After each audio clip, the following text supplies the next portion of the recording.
And now, a word from Infirmary Media.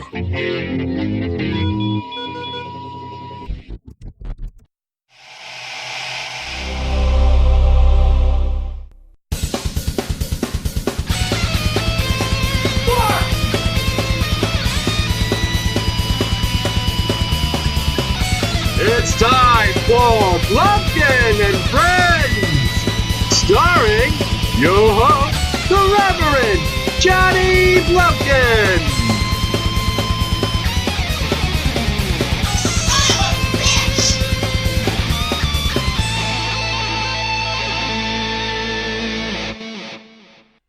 Hey kids, I'm the Reverend Johnny Blumpkin, and I'm here all by myself because my goddamn kids keep getting me sick. Now that Thanksgiving is behind us, the turkey is no longer being sandwiched or souped, there's no stuffing to be found, and that last little bit of jelly, cranberry, can, whatever that shit is now in the trash where it fucking belongs. So I thought I would give to you some holiday leftovers.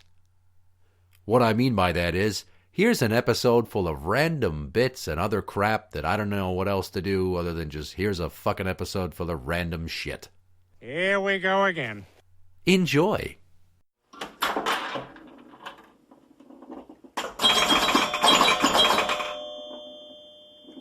The Beast Has a friend. I won't name names. Okay. But this friend, and this is like a strange reverse unsolicited dick pic thing. You know how some people take pictures of their dinner to show off on the internet? Like, look at this delicious meal I'm going to have. Yeah. Her friend would send pictures of the dicks that she was either about to suck or sucking or fucking. She's like, check this out. Look what I'm about to sit on.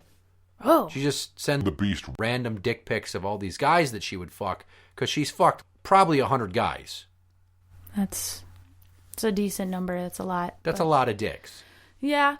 Yeah, no. I mean, my roommate did that once with her boyfriend, her current boyfriend at the beginning. And that's a whole different story. Cuz that's going to end up leading to another story, and we're not getting into that right now. Okay. It's weird that you wanted to see his penis. No, I didn't. It was a dare that happened, and then she had sent it to me because I was a part of the dare, even though I clearly told them I didn't want the picture. Yeah, that's why I said it's a whole different story. And you're probably going to go in dad mode, so you're probably just going to be like, no. So I'm not going to tell you that story. That story is for me and my demons. You know, the more that you dangle the carrot, I'm sorry, the carrot's fine. The carrot's fine. Just don't think about the carrot. you're dancing around details. The details And I didn't give a shit are until trash. you just went off on that second. The details are trash. It's not that interesting. It's cool. What a really dismissive way to try to act like you weren't showing her a dick that you were currently with at the time. That wasn't mine. It was hers. I understand that, but clearly something else, there's a whole other, I don't know. Yeah. That's why I said I got to keep it to myself. Because you're going to go in dad mode. And it wasn't... No, you fucking said too much now. Spit it out. No. I feel like I've already told you, but I can't remember if I told you. Then tell me in as thinking. generalized as terms as possible. I don't need the whole fucking shebang. I'm thinking. There was a dare. You got a dit. Well, so what it was is me and the roommate, and her boyfriend, they weren't dating yet. Yeah. I think they were doing the chobangi, but I don't know if they were for sure doing it by then. Chobangi, yeah. And we were at Deja Vu. Oh, God.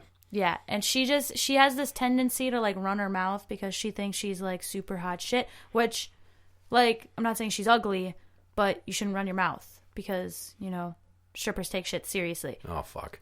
And she was just like, all right, well, I could totally do this, and I would be great at it, and blah, blah, blah.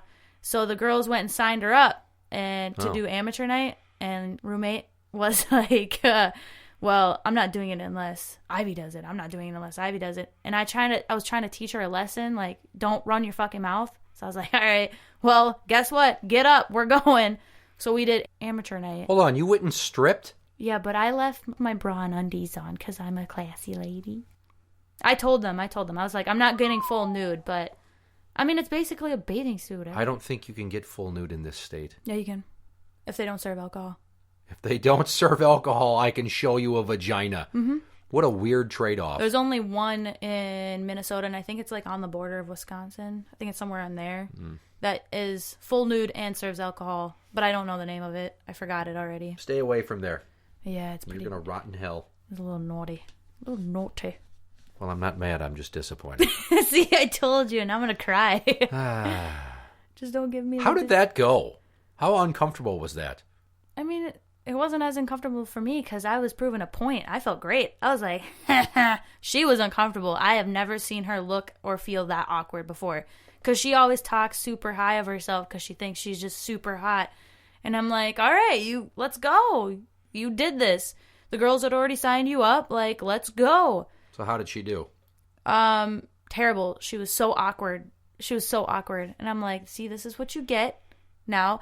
And, like, we literally got done. The strippers gave her, like, a visor and stuff as, like, a good job token. A visor. And she literally put her hair up, put the visor over her face, and we left immediately. And I was just like, How big of a crowd was there? It wasn't too bad. It was a Wednesday night. That's their amateur night, so. Okay. And how naked did she get? She got topless. She took her off. Hauled them out, did she? Hauled them out. But she's got nice boobs. She deserved it. I'm going to take your word on that. Yeah, they're nice. Okay. It's awkward. No. Well, it's not like me and my friends have compared dicks and I could be like, oh yeah, Neil's got a real nice penis. They had a real clean cut when they circumcised him. You know, there's no scar tissue. Oh, that weird would be stuff nice. like that. Yeah. What? If you guys... No, like, it wouldn't. That'd be fucking really weird. No. I think you guys need to make it normal. Make it normal to fucking just show up? Like, so are we playing poker or are we just going to compare dicks first? Because I feel like we should just get it all out there on the table, literally, and then we'll fucking play some Texas Hold'em. If it reaches the table, let's be honest. But you stand up and then you place it on the table. Because I've got this one friend, Rick James. We're sitting at his house probably a year and a half or two ago. And he's like, you ever have like a wood tick on you and you don't find it for a while? I'm like, oh, so it's like engorged with blood? He's like, yeah. I'm like, why? Did you find one? He's like, yeah. Where? Like in my pubes? I went, okay. Ew. I'm like, wait. You had a tick on you for so long that it was as big as a pea because it was about to burst with blood. Yeah. And you didn't notice it because of your pubes. How fucking long are your pubes, dude? He's like, he just kind of gets this weird smile like, what are you going to tell me that like you shave yours off? I'm like, yes, dude, I manscaped the shit out of my pubes because nobody wants to fucking see a thatch of man hair over a dick. It's not a good window dressing. No. And like, I'm telling you right now, you get them in your teeth and that's whole mood killed right there. Did that happen to you? I mean, I've had one like around, like caught in my mouth at one point and I was just like, yeah, I'm done. You can go take care of this. Like at this point. You can go take care of this.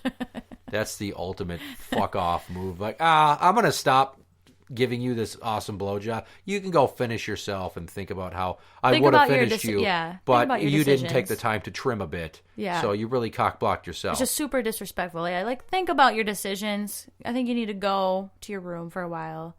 Doesn't always start in the room. Okay. Might be a little bit of dominatrix in you. I don't know. No, I'm not going to get into that. Stop doing that. I didn't even say anything. I just stuttered a couple times and just told you I'm not getting into that. You trailed off like, don't you know? No, that's what I'm saying. That's what I don't think everybody needs to know. In accordance with my probationary terms from the state of Michigan, here is some community work service I, Brownbeard, give to you, Dear Crabby. Dear Crabby, I am a gay male. Hi. There's more. I just wanted you to take a second to kind of get ready for what comes forward. My sister, Kate, is in what appears outwardly to be a committed relationship, but I know for a fact it isn't. Her boyfriend, air quotes, Darren, invited me out for a coffee a few days ago. Hello. And while he was discussing some of their relationship troubles, he told me he isn't sure that he's straight. Cry for help.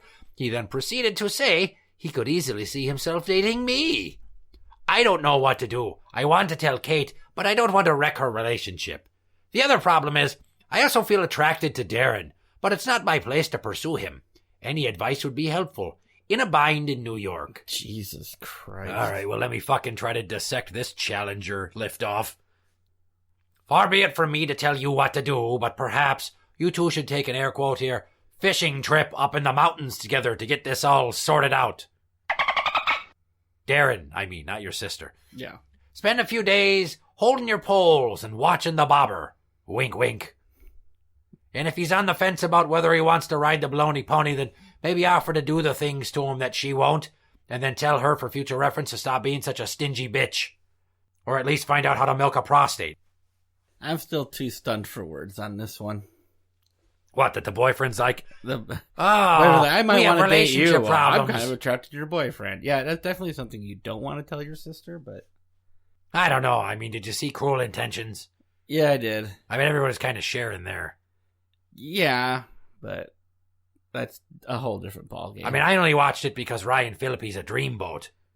And the Free Willy kid was in there, apparently getting shithole fucked by the quarterback. The Free Willy kid? Yeah, Joshua Jackson. Fucking Pacey from Dawson's Creek. The one that played Greg? The football player that was gay? I don't know. I don't fucking remember their names from the movie. Ryan the Phillippe. one that was gay with the blonde hair. Wasn't it Ryan Phillippe? Yeah, Ryan Phillippe was the main character. He wasn't gay, though. Well, I know he wasn't, but Joshua Jackson's character was. I think his name was like Blair or Blaine or some shit. You're missing the point. Okay. I clearly referenced Brokeback Mountain. Yeah. Fishing, mountains. Yeah, I got all Stemming that. the rows. God damn it, you wasted my A material. Do you want me to be laughing, rolling around on the floor or something? No. Okay, well... This is not the time or the place for you to experiment with being a Jehovah's Witness. Next letter. Dear Crabby, I've been seeing my boyfriend Casey for a year.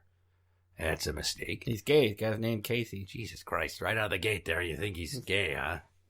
I can spot a gay name from like a mile away. Okay, closet case. He has said throughout our courtship that we could get married in 4 to 5 years. He's pacifying you, you dingbat. Over the past couple of months, he's become distant and less romantic. Fucking yeah, this is what I'm talking about. I drive 4 hours to see him almost every week. What the fuck is your problem? You ever do that shit? No. Long distance? You don't live within a half hour, it's not worth dating. Anyways, 4 hours almost every week. He seems fine then, but when we're apart, he rarely texts me and seems disinterested. Well, yeah, he's busy doing his daily life thing. Fuck. Yeah, well, you might this be sounds onto really something familiar. On one of my recent visits, Casey said he never wants to get married. When I asked what had changed his mind, his response was that he had decided that marriage is a trap. No shit. When I asked if he still wanted to be with me, he said yes. He's a fucking dirty liar. I know I don't want to be Casey's girlfriend forever. I don't want to waste my time if he's not going to marry me, though. And I really want to be with him. Do you think he'll change his mind again, or is it time for me to end things? Waiting and hoping in Maryland. What is it with you broads and thinking that marriage is the be-all, end-all of relationship goals? Like there's nothing else but fucking putting a ring on it and white picket fence and a house in the suburbs and happily ever after until, a year and a half later when you decide this isn't for me and you get divorced. Fucking horse. Try just being with each other and stop whining about the distance. I have to ride days in a ship full of sweaty guys to Turks and Caicos to see my one-eyed whore of a better half. And here you are crying about 4 hours. Oh my fuck. Here's a hint. He's cheating on you. Oh my God, he's suddenly bored with you and talking about wanting the opposite of what you want. Guess what? Some other lady's doing that thing that you won't do, and now he's too well taken care of to bother with your mopey, cuddly, goody, two-shoes bullshit. Lick his balls. Knead his taint like bread dough. Swallow the gravy. Be the whore he can't live without. That's what One-Eyed Winnie does for me. She even gets freaky with the eye patch thing. I mean, come on. Also buy a journal and stop bothering me, for fuck's sake. And more importantly, go fuck yourself. After going to the store and buying some D-cell batteries and a Toblerone and then going home and watching The Notebook. By yourself. There we go. Stupid bitch. You're listening to Blumpkin and Friends.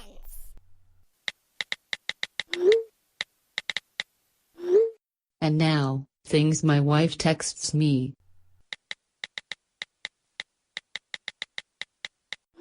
Please have the door unlocked for me when I get home. I have to shit, bad.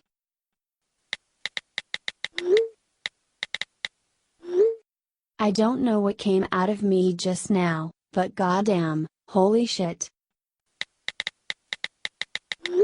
Sometimes I hide in the pie freezer to let my farts out.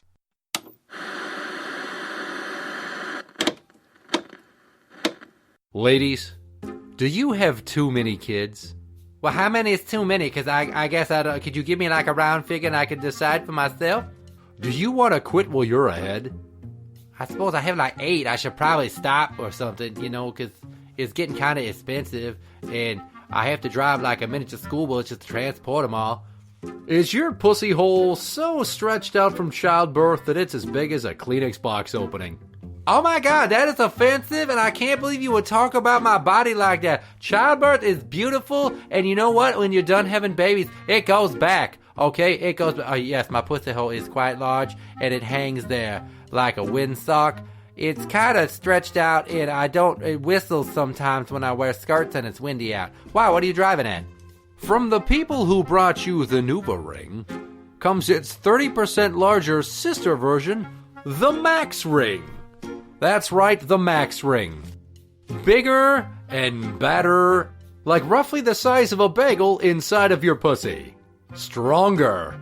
Not like steroids stronger, like chemicals they banned from being in pesticides, but will go inside of you to stop you from having unplanned pregnancies. The Max Ring. Coming soon from Kill 'Em Off Industries, a subsidiary of Troma Incorporated. Hey, Gabagool, get up off the couch and get your culo in shape. I'm Fabrizio, and this is my brother Astudio. In case you were wondering, he doesn't talk. When he was 5 years old, he had an accident with a wiffle ball bat that left him with a slight discomfort but a profound fear of flapping his gums. We are the proprietors of the Caglione Brothers Hard Body Boot Camp, and we want to help you get into the best shape that a handful of unmarked bills in a non-sequential order can achieve. We own the premier fitness facility in St. Louis Park. We are located at the corners of West 29th Street and Jersey Avenue South. It's actually just a park, and we mainly hang out there to meet strange, flexing with our shirts off and stuff, glistening in the midday sun, but we will totally dedicate the third Saturday of every month to helping anyone, and I mean anyone, who's willing to pay us to teach them basic calisthenics in an effort to help them get the body they've always dreamed of. Call us today at 612-438-4273. That's 612-GET-HARD. You just married the love of your life, best friend, and travel partner. Celebrate the beginning of this new journey by taking a honeymoon flight on Intercontinental Airlines. We have travel packages for the recently married crowd to all kinds of top-tier post-nuptial destinations. You can island hop in Hawaii, catch some rays in Cabo San Lucas, jam to some steel drum music in Jamaica, or dine and drink world-class cuisine and liquors in the Dominican Republic. Recently in the news for reasons that most people shouldn't worry about because they aren't former Major League Baseball players, the Dominican Republic route has recently seen an increase in available seats at deeply discounted rates. Don't let the media scare you away from drinking out of minibars with hyperbolic claims made by the families of a dozen now deceased former guests. You've taken your vows. Now come jet set off to excitement, splendor, and relaxation.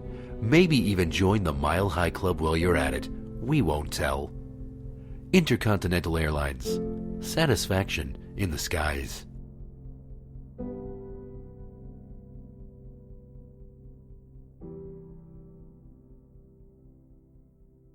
Laying in bed wondering when your teenage daughter's going to get home and what unspeakable act she's being talked into? Then call Nega Nappers. We'll make sure that rambunctious little Romeo keeps his hands to himself. Permanently. Give yourself the gift of peace of mind when we put the fear of Jehovah into that sweaty, dirt mustache lust-driven Lothario. You'll sleep peacefully knowing that you won't have to sweat your little princess becoming a teenage mother thanks to our patented pregnancy prevention methods. Call 1-800-NAGAS. That's Naggers with an A. At this point, hearing our name shouldn't even raise an eyebrow, but society has its undies in a bunch, so knock it off with all the strongly worded letters already. Captain of the ACLU. Nega Nappers, helping you reclaim your life. You're listening to Blumpkin and Friends. Hey boys and girls, it's time for another. Hey boys and girls, hey boys and girls. Hey boys and hey boys and hey boys and hey boys and hey boys and girls. It's time for another ITradio fucking fucker shitting ass tits beer. I'm sorry, but So you odd that you kind know of sound like the Chinese guy in Norbit when Eddie Murphy was doing him. I guess I never saw Norbit because I don't watch shitty movies. It's sad because I have. I didn't pay for it, And he's also though. got it on DVD. I got it for free That's on good. Showtime. Were you paying for Yeah, you were Showtime? paying for No. Showtime, so No, then it was okay. It was a free trial of Showtime. Gotcha. and that's what they showed you. Yeah, They show you Norbit to fucking make you want to purchase Showtime. exactly. What a brilliant fucking marketing department they have. Jesus Christ. Why don't you just fucking show back-to-back showings of Geely and any movie with Billy Crystal? Oh, come on, Billy How Crystal's about back-to-back 3 movies in a row? Norbit and then Geely and then My Giant, and as a fourth one you could throw in Jersey Girl. My Giant. My Giant with George Mirasan. What a fucking shithole of a movie that was. George Mirasan kind of looks like what's his name on wrestling right now? That big tall fucker, the Great Khali. Fucking the Great Khali. Yeah. All he does is come out to the ring and just yell. His one reaction to everything is like, blah! I hope that's not his O face. Oh yeah. Blah! He's married. Ew. He's married to a woman that's like 5 feet tall. And has now a huge gaping vagina. Right. Yeah. I was gonna. No, actually, the joke would be as if he had like baby dick. He does. He uses steroids. Well, with all the roids he does, yeah. This is number one fan Tim, and you are listening to Blumpkin and Friends. Can I tell you something? Sure. Last week, I almost had a falling down moment. Like where dizzy and falling down? No, like Michael Douglas and falling down when he loses his shit and flips the fuck out. Oh, really? I almost had one of those at Target. Really? Yes. You? Yes. I'm finding it I hard to know, believe. me having an anger problem. It's so oh hard to my believe. God. I was walking up to the register and I was seeing, they only had 2 lanes open and I'm gauging which one I want to go to by the number of people. Mm-hmm. And then, of course, there's 2 self-checkout lanes open. So the fucking teenage cashier's like, oh, right this way. I'm like, fuck. I don't want to do myself. I didn't want to do it myself because I get up there and I'm way more used to Walmart's self-checkout. You can almost picture it. Are they different? They're vastly different. Okay, well, explain the differences. Well, first off, Walmart's has a gray and blue color scheme, and Target's is red. And Walmart has shit. And Target, you just walk up and you scan something, whereas Walmart, you hit a button to You have to start, push to start, and then yeah. you scan, and at the end you hit pay, and then there's the option, cash, charge, debit. Yeah. Target, you scan something, and I scanned my items, and then I had all that was left was bananas. At Walmart, I would set the bananas on the scanner scale. I would hit punch in code, and I would key in 4011, 411. It's burned into my brain forever. If I lose my mind after having a fucking massive stroke, I'll be sitting there melting. That'll be like the one thing I'll remember. You know that code. My brain remembers numbers like that. You know how my memory's fucking incredible. Yes, it is. So I walk up there and I'm like, oh shit, how do I add the item? And I'm looking, and for some reason, all these words are in front of me, but it's like I'm reading another language because I'm fucking tired. It's like 9:30 at night.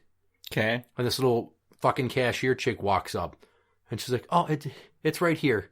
So I'm sitting there, and I go to hit enter code, and I hit 4011. Nothing comes up. And Well, it's a different store, different code, possibly. We'll get there. And then I'm sitting there, I'm like, what the hell? She's like, are you having an issue again? I'm like, yeah, I got to say that Walmart's system is far more intuitive. I'm like, bananas are at 4011. She's like, oh, well, you got to hit this, and then this, and then it's 8011. And I'm like, No, no, no. I'm like, oh, I guess I'm used to a different code. And then she says this, and this is what almost made me fucking punch her in the mouth. She goes, it's okay, sir. We all have our off days. Fuck you!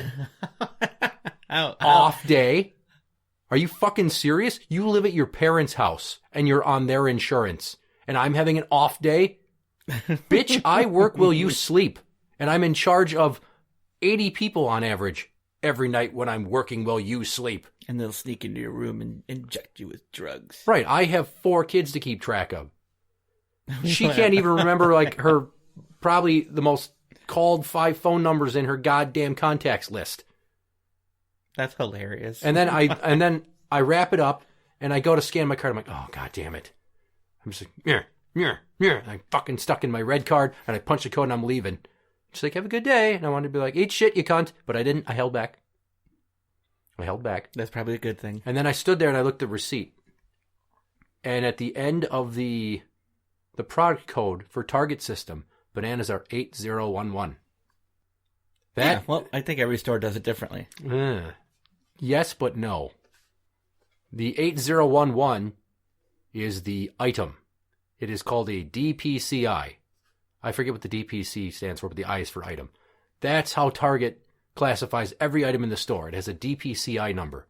Menards has a SKU number, 7 digits. Yeah. Home Depot has a SKU number, 6 digits. Lowe's, 6 digits. You go to Cub, bananas, sticker on the fucking bananas from Dole or whoever they came from, 4011. It's a universal item number. I even Googled bananas 4011. Does that really surprise you, though? Target is a Minnesota company, and they do shit. Just woohoo! Walmart, bananas 4011. It's okay, sir. We all have off days. Oh, my God. I want you to get the worst yeast infection you've ever had. Look, am I seeing red or is the walls red? Because I'm about to kill you. Well, they painted the walls like this weird fucking kind of tannish gray to make it seem more like a boutique. And they've changed the lighting, and they've made the produce section into something that you would see at like Kohl's, but with socks and jewelry instead of, apples and bananas. Mm-hmm. And I just thought, how presumptuous of you to assume that I'm having an off day when I said, Walmart's system is far more intuitive. Walmart's I could figure out lickety split. I've used it hundreds of times. Cubs, a lot like Walmart's. Yeah, you referenced a more familiar setting and system that you're used to. And Target has recently changed it because the last time I did the self-checkout, the fucking menu was different. I haven't been to a Target in quite a while. At least 4 or 5 months. Well, don't go to the self-checkout if you do. No, I don't. If I have one thing, I'll go to a self-checkout. If I have more than that, I go to the cash register, the cashier, because that's what I'm paying for. Paying for the goods and the service. These are facts. And I thought to myself, as I was walking out, I thought about her face, which I glanced at only briefly. I'm like, with your level of attractiveness, is bitchy really the way to go? Not good looker? I would put her at like a 6, like a hard 6. Okay. And I doubt she's going to be a late bloomer where she becomes an 8. She's only going to gravitate towards a 6.5, maybe a 7, or go down to a 5.5 or a 5. It's only going to get worse or a tiny bit better. I would say it depends on how much she drinks and parties. Well, that, and I'm sure her bones her growth plates have formed together, and her face isn't going to somehow less resemble her own face. Plus, if she's got, like, underdeveloped titties, you know how, like, fat girls sometimes have really big tits, and they're big and round like watermelons, and they're nice, and you want to get slapped in the face with them? Yeah. And then other women are just chubby, and they have, like, those malformed mashed potato-y triangular tits that hardly form into a bra. It's just like the fat under their armpits is pushing out like a pyramid with a nipple on top. I think it's more fat than it is breath at that point. Yeah. Yes. That was her. Ew. So unless she's going to get implants, and yes, I'm nitpicking her level of attractiveness, which is very insensitive, but I don't fucking care. Like, don't assume that I don't know what the fuck I'm doing. I'm having an off day because I didn't know the code was 8011. And you didn't even give me, like, more than 3 seconds to stare at the thing, because I'm just standing there looking at it, trying to figure it out. And then you came to my aid. Kudos for your customer service, but fuck you for your candor. It's okay, sir. We all have our off days. It just a fucking half-genuine, congenial cuntiness of the way she said that. Interact with the show on Twitter at Blumpkin Show. That is at Blumpkin Show. You can find us on Facebook at facebook.com/group/Blumpkin and Friends. We are on iTunes and on Podbean at blumpkinshow.podbean.com. For original songs by yours truly, go to soundcloud.com/BlumpkinMusic or simply search YouTube for Blumpkin Music. And for similar shows on the same network, go to infirmary.org for Infirmary Media Podcasts. I'm the Reverend Johnny Blumpkin. Good night.